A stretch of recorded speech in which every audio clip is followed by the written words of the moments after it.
নূতন আভরণে। দে তোরা আমায় নূতন করে দে নূতন আভরণে।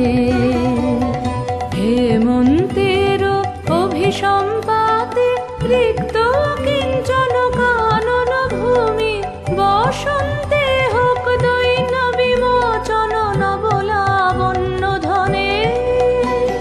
শূন্য শাখা লজ্জা ভুলে যাক পল্লব আবরণে।